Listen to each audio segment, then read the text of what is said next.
bonjour à tous, ici Marek pour une nouvelle vidéo sur Booster à la chaîne.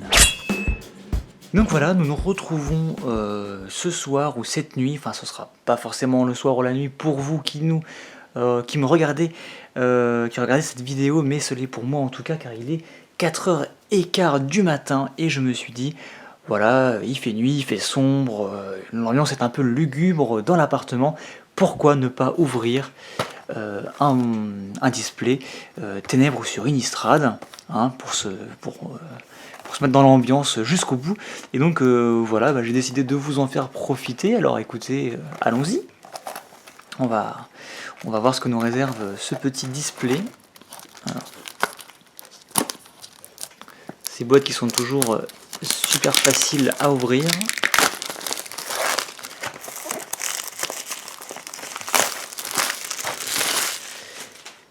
Alors écoutez, c'est parti. On va placer le display en mode display justement. Plein de petits boosters très sympathiques, 36 pour être exact. Et on va poser ça là, comme d'hab. Et je vous propose de commencer. C'est parti. Et de voir ce qu'on va ouvrir. En espérant, comme d'hab, ouvrir des trucs de malade. C'est vrai que c'est quand même assez rare de tomber sur des boîtes vraiment dégueu mais jusqu'au cou. En général on a vraiment des boîtes ou exceptionnelles ou correctes, mais voilà, donc j'espère entre nous que ça va continuer et qu'on va vraiment ouvrir des trucs intéressants dans cette boîte. Donc encore une fois, comme c'est une boîte complète d'ouverture ici, on va passer assez rapidement sur les communes et les Unco pour s'arrêter sur les rares et les foils bien entendu. Et ce sera pour commencer Lieutenant de Talia. Et on continue. Alors je vais poser ça là, voilà. Je vais essayer de faire en sorte que les rares et autres cartes notables qui sont ouvertes restent visibles en arrière-plan. Maître forgeron, et ce sera Interlude inquiétant. Donc 2 cartes blanches pour commencer.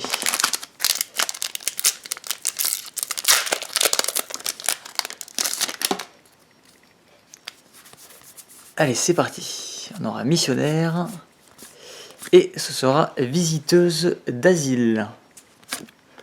Donc on passe du blanc au noir directement, sans transition. Moi ça me va, j'aime beaucoup le blanc-noir. Donc tout va bien. On reste cohérent.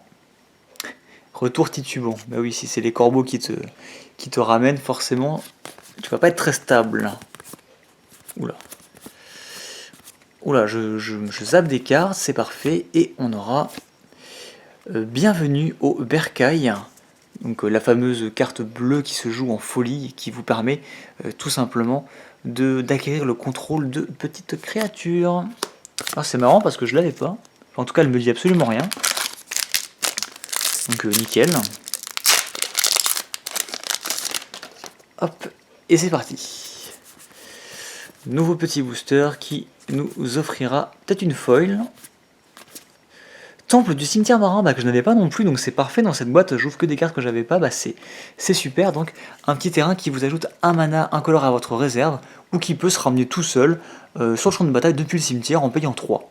Donc c'est cool, hein, si vous sacrifiez si vous avez un effet qui vous permet de vous défausser d'une carte, voilà, si on vous oblige à vous défausser une carte, vous vous défaussez de ça, vous le ramenez par la suite, et comme vous le ramenez pour 3, bon, il arrive engagé bien entendu, mais c'est pas considéré comme un terrain que vous avez posé, donc vous pouvez poser en fait un second terrain ce tour-ci sans problème, donc c'est plutôt pas mal.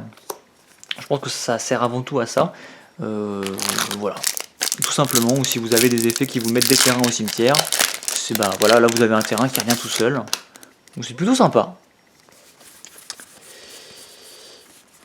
Et on aura dans ce booster-ci, Déclaration dans la pierre, une très bonne carte de gestion qui va tout simplement exiler une créature et toutes celles qui ont le même nom chez votre adversaire, donc ça peut être sympa. Par contre, il va poser un indice sur la table pour chaque créature exilée de cette manière, mais en tout cas une très bonne petite carte de gestion qu'il me fallait. Donc écoutez, c'est parfait. Donc des cartes que j'ai pas, des cartes qu'il me fallait, pour l'instant tout va bien. Pas de mythique encore, beaucoup de blanc et de noir par contre. Et on continue. Et pas de foil à l'horizon pour l'instant. Peut-être que ça va changer sur ce booster. Et ce sera cultivateur d'orange brune, donc carte verte, qui nous ajoute du mana. Donc 7 boosters, pas de mythique. Ça va venir, ne vous inquiétez pas. Pas de foil non plus, ça c'est un peu plus inquiétant, mais bon. Tout va arriver. Et ce sera Taupe du Grave, qui est très sympa d'ailleurs. Maîtriser la tempête. Et toujours pas de foil. Toujours pas de mythique. Et que se passe-t-il donc? Que se passe-t-il donc? Un bûcheron, H d'éclair, et ce sera deuxième récolte, donc un truc, un éphémère que vous allez jouer et qui va simplement dupliquer tous vos jetons actuellement sur la table, y compris vos indices. Donc ça c'est plutôt sympathique. Oula, celui-ci s'est complètement fait éclater, donc je pense que c'est un signe qu'on va avoir quelque chose d'un peu différent dans ce booster là. Ah bah voilà, première rare supplémentaire. Donc je vous rappelle que si vous piochez une carte recto verso rare ou mythique, ça veut dire que vous allez avoir une autre rare juste derrière, supplémentaire, donc 2 rares dans le même booster. Et celle-ci c'est quand même une carte super cool, c'est la fameuse abbaye qui devient ce gros démon complètement fumé, mais de malade quoi, et en sacrifiant seulement 5 créatures. Donc bah voilà, très bonne petite carte recto verso, et la rare qui suit sera confirmation de soupçon. Je crois que je connaissais pas non plus, dites donc. Donc contrecarrer le sort ciblé et enquêter 3 fois. Bah oui, rien que ça.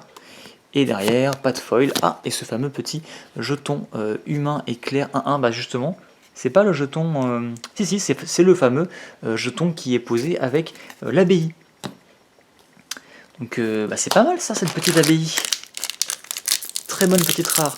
J'aimerais bien par contre piocher davantage de spécimens pris dans la glace, qui est une carte que j'ai eue en un seul exemplaire pour le moment et que j'aimerais bien posséder en plus d'un exemplaire pour construire un jeu. Donc voilà, j'aimerais bien le tirer. Et ce sera donc la première mythique. On a une foil derrière, le monstre de Gitrog, carte sympatoche, que je commence à avoir en plusieurs exemplaires, donc j'aimerais bien piocher un peu autre chose. Et la foil, ce sera une petite commune, les Diables Lourdeaux.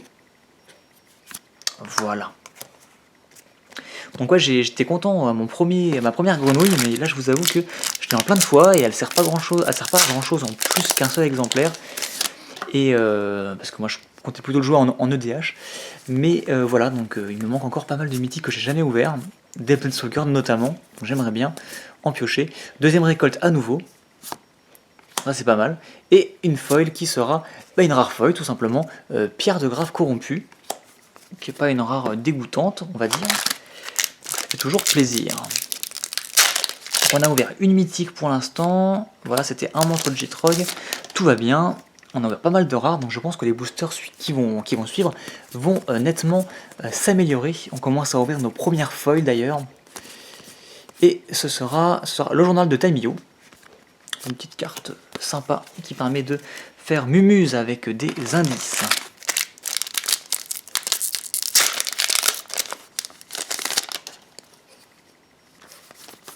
Encore une fois, je passe rapidement sur les foils et les communes, sur les Zonko et les communes, mais il y en a bon nombre qui sont vraiment très sympathiques.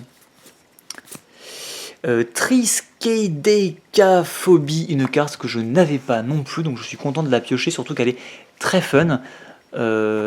Très bizarre aussi, c'est au début de votre entretien, c'est un enchantement, au début de votre entretien, en fait, chaque joueur qui a exactement 13 points de vie perd la partie, et après, vous pouvez faire en sorte que chaque joueur gagne un point de vie ou que chaque joueur perde un point de vie. Donc après vous allez jouer avec ça pour amener votre adversaire à 13 points de vie sans vous amener vous-même à 13 points de vie. Voilà. Et donc c'est assez rigolo parce que si on s'attarde sur l'illustration, elle est extrêmement détaillée. Vous allez vous apercevoir en comptant que tout représente le nombre 13. Il y a exactement 13 bûches dans la cheminée, il y a 13 éclats de vitres par terre. ou de plat ou je ne sais quoi. Il y a 13 taches de sang, il y a 13 ustensiles, enfin bref, amusez-vous à compter. Je pense qu'on peut aller très loin comme ça, il y a vraiment 13 enfin, des occurrences, des clins d'œil, des allusions au nombre 13, très multiples dans cette illustration, donc c'est vraiment une carte très fun. Ça serait assez marrant de voir naître un deck compétitif jouant cette carte. Ça pourrait vraiment être très drôle. Et donc, on enchaîne avec Cerveau dans un bocal, donc une carte artefact plus ou moins sympathique, avec une foil qui sera l'Observateur silencieux, une petite commune. Donc pour l'instant, on a ouvert 2 rares de qualité, on a ouvert une mythique, que j'aurais préféré piocher autre chose, et pas grand chose d'autre pour le moment. Alors, qu'est-ce que cela veut dire? Va-t-on avoir quelque chose de plus intéressant dans la suite de cette boîte? On aura Partisan Poil Argent, qui est un loup-garou, enfin un loup égaré, très sympa. Très sympa dans un jeu loup. Loup ou loup-garou. Donc on continue. Et je m'aperçois qu'on n'a pas beaucoup de cartes recto-verso rares en plus dans les boosters. On n'en a qu'une seule pour l'instant. C'est quelque chose qui arrive assez souvent d'habitude, mais là, pas trop. Encore une fois, on n'a pas eu notre petite rare supplémentaire. Et ce sera Création oubliée. Ben écoutez, une rare pas super. Donc là, je vous avoue que je commence un peu à m'inquiéter sur la suite de cette boîte. En même temps, on n'a ouvert qu'une seule mythique, donc on va forcément en ouvrir davantage. Donc tout est encore possible et envisageable. Encore une fois, pas de rare supplémentaire. Et ce sera Engloutissement du littoral, qui est une carte qui est assez fun également. Mais encore une rare, on va dire, une rare normale, quoi, pas une rare ouf. On enchaîne avec ce booster. Ah, voilà! Donc voilà, on a donc une carte recto-verso, enfin. Et ce sera une mythique, donc on aura une autre carte juste derrière, donc la mythique, ce fameux rituel qui va meuler votre adversaire et qui va devenir une petite créature que vous allez renvoyer dans votre main pour pouvoir rejouer, et ainsi de suite. Et donc on va continuer ce booster avec la rare qui sera derrière, et ce sera, eh ben écoutez, deuxième mythique, donc dans le même booster, 2 mythiques, Mort implacable, que je n'avais pas non plus, donc ça c'est cool. C'est un zombie assez costaud, puisque c'est une 2-2 menace pour 2. Quand il meurt, vous pouvez payer 1 noir, ce qui vous permet de la renvoyer dans votre main plutôt que de la faire mourir. Voilà. Et quand il meurt, vous pouvez également payer X. Et si vous faites ainsi, vous pouvez renvoyer sur le champ de bataille depuis votre cimetière une autre carte zombie qui coûte X. Donc voilà, si vous avez des manas à dépenser, ça peut être assez sympa dans un jeu zombie. Donc une carte avec, je pense, un fort potentiel, et donc 2 mythiques dans le même booster. Moi qui me plaignais de ne pas avoir pioché beaucoup de mythiques ni de cartes recto verso, et ben on a eu une carte recto verso et du coup 2 mythiques. Donc c'est parfait. Et je vous propose de continuer. On n'a pas encore ouvert notre petite rare ou mythique foil de la boîte, donc on espère trouver quelque chose d'intéressant. Et on aura dans ce nouveau booster, ah bah voilà, nouvelle mythique, voilà. Il suffit que je dise qu'on n'a pas de mythique et on enchaîne toutes les mythiques, et on aura même une foil derrière. Donc voilà, je vais continuer à dire qu'on n'a pas de foil, pas de mythique, on va toutes les enchaîner. Donc une mythique que je n'avais pas, encore une fois, donc ça c'est plutôt cool. Olivia, mobilisée pour la guerre, une petite 3-3 volante. Et ça c'est assez agressif, parce qu'à chaque fois une autre créature arrive sur le champ de bataille sous votre contrôle, vous pouvez vous défausser d'une carte, et si vous faites ainsi, vous mettez un marqueur +1/+1 sur cette créature, et elle va gagner la célérité et devenir un vampire. Donc ça permet de jouer ensuite vos créatures assez rapidement et de manière assez violente, et d'utiliser la folie pour jouer encore plus de vampires. Donc je pense que dans un deck vampire folie, ça peut être assez hardcore. Et on aura une forêt foil. Je pense que je vais ouvrir un commerce de forêt foil, parce que c'est le terrain foil que j'ouvre le plus. Je sais pas si ça fait la même pour vous. Donc là c'est cool, ouais, des petites cartes mythiques qu'on n'avait pas, c'est plutôt sympa. Donc pas de rare ici, et ce sera terrain de jeu des diables, donc une carte pas exceptionnelle. Et on continue pour ouvrir un nouveau booster qui contiendra, pas de rare ici, et ce sera observation constante. Donc une petite carte qui booste vos créatures. Donc ce qui est plutôt une bonne petite rare. Même s'il y a des cartes hors T2 bien sûr qui existent et qui font des choses très similaires et potentiellement meilleures. Quand même une carte très sympathique. Et donc on aura cette fois-ci l'amalgame prisé, un petit zombie fort sympathique puisqu'il est récurrent. On continue, donc là on a eu je crois 4 mythiques du coup, on a eu plein d'un coup donc c'est pas mal, on n'a pas eu notre petite rare mythique foil. Mais ça ne saurait tarder. Et ce sera Ange de la Délivrance. Et on continue.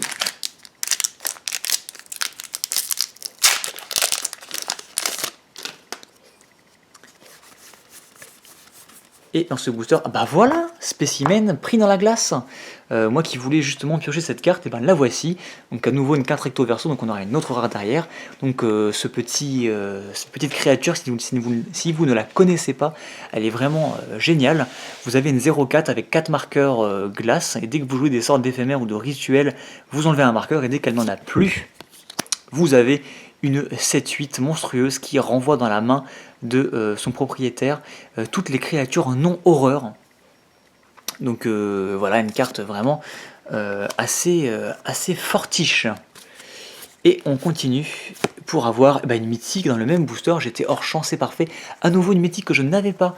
Donc c'est cool, franchement c'est cool pour la collecte. C'est pas les mythiques que je voulais spécialement piocher, mais c'est que des mythiques et des cartes que j'ai pas dans cette boîte. Donc c'est plutôt cool. Donc on a une 5-5 pour 5 élémental et loup. Donc le loup de la brèche du diable, un loup assez effrayant. À chaque fois que il attaque, vous pouvez payer 2 et vous défaussez d'une carte. Donc éventuellement utiliser un sort en folie. Et si vous faites ainsi, le loup inflige à une cible créature ou joueur un nombre de blessures égal au coût convertible de mana de la carte défaussée. Donc ouais, ça peut être assez violent. Donc c'est créature ou planeswalker, d'accord, pas un joueur. Mais ouais, ça peut faire mal quand même. Ça peut faire mal. Je sais pas trop dans quelle mesure on pourrait la jouer parce que c'est quand même une 5-5 pour 5. Quand elle arrive en jeu, elle fait rien et elle n'a pas de protection sur elle-même, donc ça peut être une carte qui se fait gérer. Mais ouais, si elle passe et que vous avez une mécanique qui est construite autour, ça peut faire mal. Ça peut faire mal. Et d'ailleurs, à chaque fois qu'elle attaque, vous pouvez payer 2. Non, j'étais en train de me dire peut-être qu'on peut payer 2 fois sa capacité, mais je ne pense pas.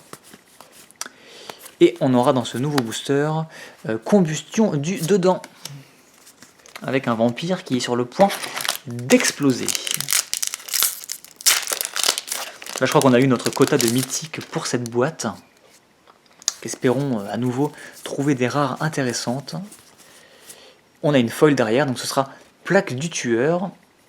Et la foil, ce sera bienvenue au bercail, donc une carte rare qu'on a, voilà notre fameuse rare de la boîte.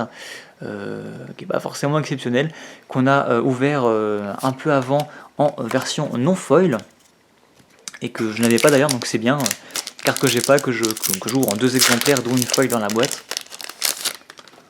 Tout va bien. Et donc on continue. Et ce sera à nouveau une mythique, mais une mythique pas forcément exceptionnelle. Puisque c'est contempler l'au-delà qui vous permet de tutoriser jusqu'à 3 cartes en vous défaussant de votre main, mais ça coûte quand même 7. À voir comment ça peut être utilisé. Donc là on a ouvert, je pense vraiment cette fois-ci pour de bon notre quota de mythiques. Donc on a ouvert plein de mythiques que j'avais pas, mais des mythiques pas forcément ouf. Et aucun planeswalker. Alors ça c'est assez marrant parce que c'est assez rare en fin de compte d'ouvrir un planeswalker dans ces boîtes, sauf Nairi. Alors que des planeswalkers il y en a quand même 4. Et ce sera Avacyn, voilà. Bah voilà. Avacyn, mais c'est trop cool ça. Donc à nouveau une mythique recto verso, mais c'est parfait. Avacyn qui est une très grosse carte, très puissante je trouve. Voilà, donc je venais de dire à l'instant, on a ouvert toutes les mythiques, c'est bon, la boîte est finie, on n'a plus rien à ouvrir, et non, on ouvre une Avacyn, bah écoutez, j'aurais mieux fait de me taire, tout simplement. Donc bah voilà, Avacyn, si vous ne la connaissez pas, une petite 4-4 vol, flash, vigilance, quand elle arrive en jeu, elle rend indestructible vos créatures, et quand une créature non-ange que vous contrôlez meurt, vous la retournez, elle va coller 3 blessures à chaque créature, à chaque adversaire, sauf à elle, et c'est une 6-5 vol que vous pouvez après blinker pour la ramener comme ceci, refaire son effet, enfin bref, il y a moyen de faire des trucs de malade avec. Donc bah voilà, Avacyn, super. Je crois que c'est ma 4ème, donc j'ai enfin mon playset, c'est parfait, enfin enfin. J'ai pas dû attendre beaucoup pour l'avoir parce que j'en ai ouvert quand même pas mal, donc c'est plutôt cool. Et on a encore une rare derrière qui sera Colosse du Dirgrave, donc un très bon zombie. Et l'emblème de Jace, bah je crois. Non, si je crois que je l'avais déjà. Un petit emblème de Jace que je n'ai jamais pioché d'ailleurs. C'est assez dingue parce que je commence à avoir ouvert pas mal de petites boîtes. Avacyn, pas de soucis, je crois que c'est ma 4ème. Mais niveau Planeswalker, à part Nairi, je n'ai ouvert ni Arlene, ni Sorin, ni Jace. Donc bah, j'attends toujours. Je pense que dans cette boîte c'est un peu mort, vu qu'on a ouvert quand même pas mal de mythiques. Traqueuse infatigable, une très bonne petite rare. Quoique il nous reste 6 boosters. Mais là on a ouvert quand même je pense un nombre assez impressionnant de mythiques. Après je sais pas si les mythiques recto verso comptent dans le compte des mythiques ouverts par boîte. Si ce n'est pas le cas, encore une rare, donc ça c'est pas mal. Si ce n'est pas le cas, eh bien écoutez, je pense qu'on peut encore en ouvrir une. Sinon, bah tant pis. Bienvenue au Bercail, ben voilà, une carte que je connaissais pas, on ouvre 3 fois.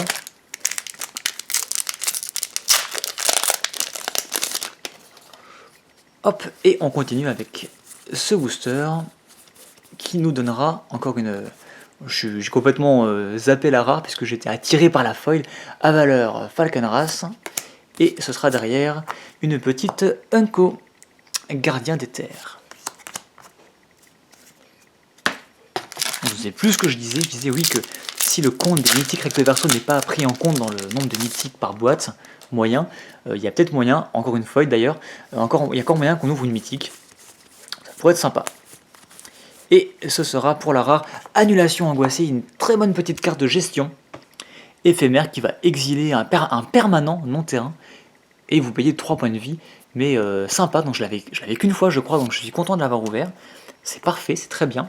J'ouvre vraiment des cartes utiles dans cette boîte et la folle sera Épouvantail des Champs Sauvages, une petite Unco.